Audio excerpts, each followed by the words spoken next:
Chapter 10. Pangeran kecil mendapati dirinya ada di tetangga asteroid 325, 326, 327, 328, 329, dan 330. Karena itu, ia mulai mengunjungi sekian banyak asteroid itu demi menambah pengetahuan.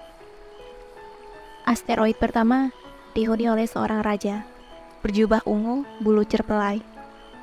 Ia duduk di atas tahta yang sederhana sekaligus megah. Nah, ini dia ada seorang rakyat. Sang raja bersorak ketika dilihatnya si pangeran kecil datang.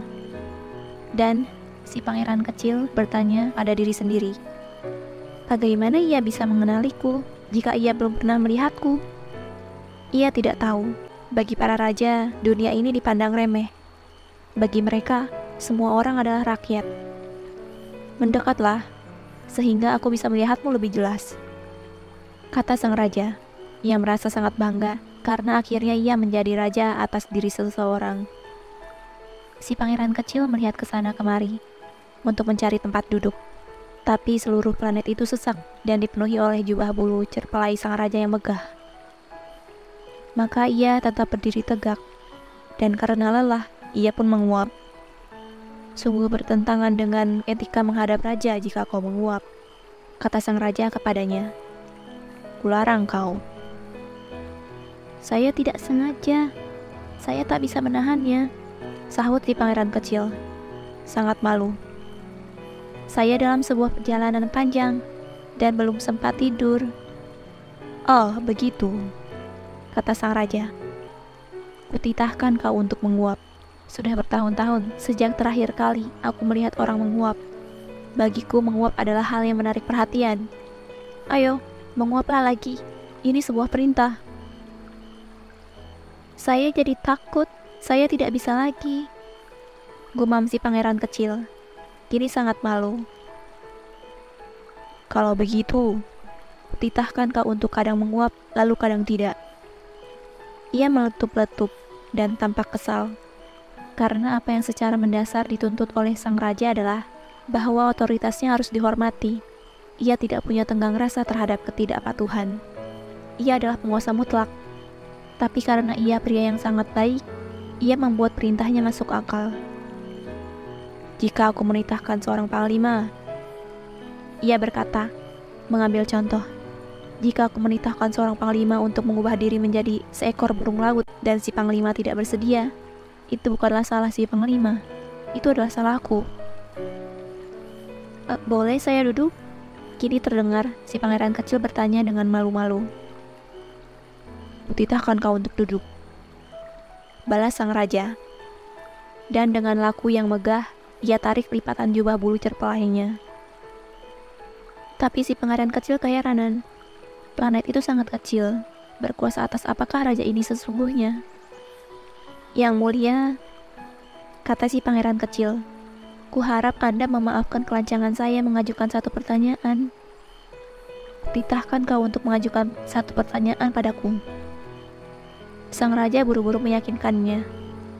Yang mulia, berkuasa atas apakah Anda? Atas segalanya, sahut sang raja dengan kesederhanaannya yang agung. Atas segalanya?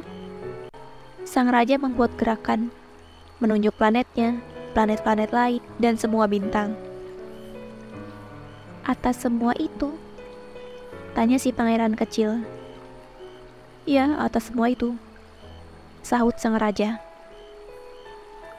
Karena kekuasaannya tidak hanya absolut, kekuasaan itu juga universal. Dan bintang-bintang tunduk pada Anda. Tentu saja iya, kata sang raja. Mereka langsung patuh. Aku tak mengizinkan ketidaktundukan. Kekuasaan semacam itu adalah hal yang mengagumkan bagi si pangeran kecil. Jika ia adalah penguasa dengan otoritas mutlak itu, tentunya ia sudah mampu untuk menonton matahari terbenam, bukan hanya sebanyak 43 kali dalam sehari, namun juga sampai 72, atau bahkan 100 kali, atau bahkan 200 kali, tanpa perlu menggeser letak kursinya. Dan karena ia merasa agak sedih ketika ingat planet kecil yang telah ia tinggalkan, maka ia pacu keberaniannya untuk meminta tolong pada sang raja. Saya ingin melihat matahari terbenam.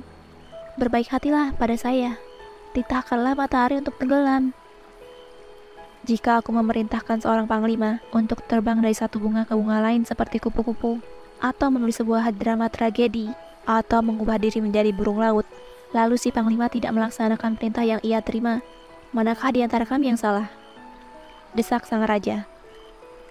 Si panglima ataukah aku?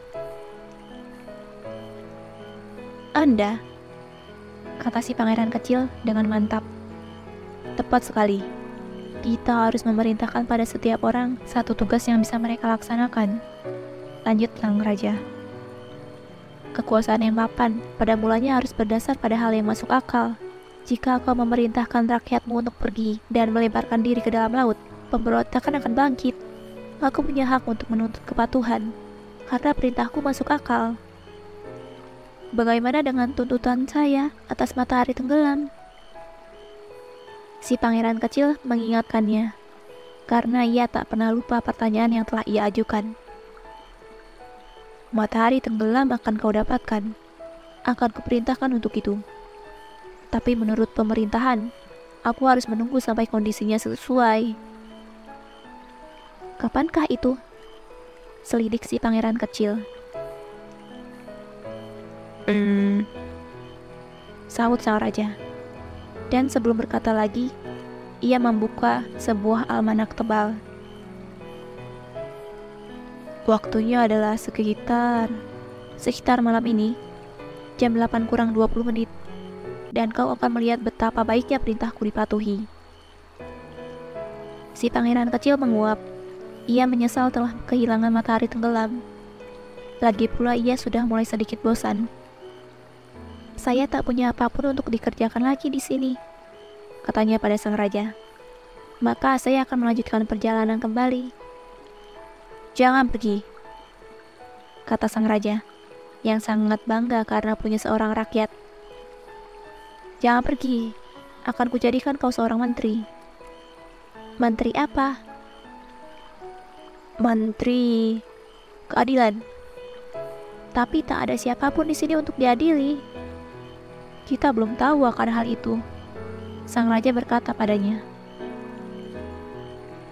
Aku belum melaksanakan kunjungan menyeluruh atas kerajaanku.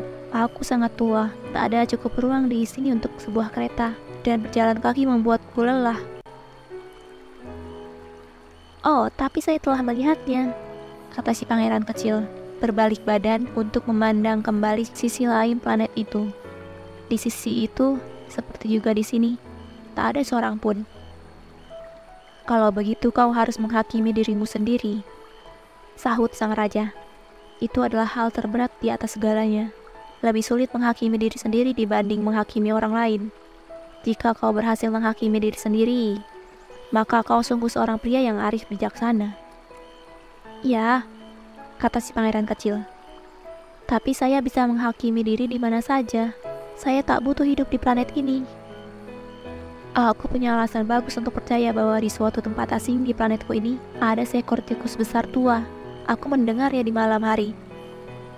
Kau bisa menghakimi tikus tua ini. Dari waktu ke waktu, kau akan mengutuknya agar ia mampus. Maka kehidupannya akan bergantung pada keadilanmu. Tapi kau akan memaafkan dia di setiap kesempatan. Karena ia harus diperlakukan dengan penuh perhitungan. Karena ia satu-satunya tikus yang kami punya. Saya, sahut si pangeran kecil, tidak suka mengutuk mati siapapun, dan sekarang saya pikir saya akan meneruskan perjalanan. Jangan, kata sang raja. Tapi si pangeran kecil yang sedang menyelesaikan persiapan keberangkatan tak punya keinginan untuk merepotkan diri dengan si raja tua. Jika yang mulia ingin segera dipatuhi, katanya, yang mulia harus bisa memberi saya perintah yang masuk akal. Harus bisa, misalnya, memerintahkan saya untuk pergi dalam 1 menit. Bagi saya, tampaknya kondisinya cocok untuk... Karena sang raja tak menjawab, maka si pangeran kecil ragu sesaat. Lalu sambil menghela napas, ia pergi. Kujadikan kau duta besarku, kata sang raja dengan terburu-buru. Ia punya otoritas yang luar biasa. Orang dewasa memang sangat aneh, si pangeran kecil berkata pada diri sendiri sambil melanjutkan perjalanannya.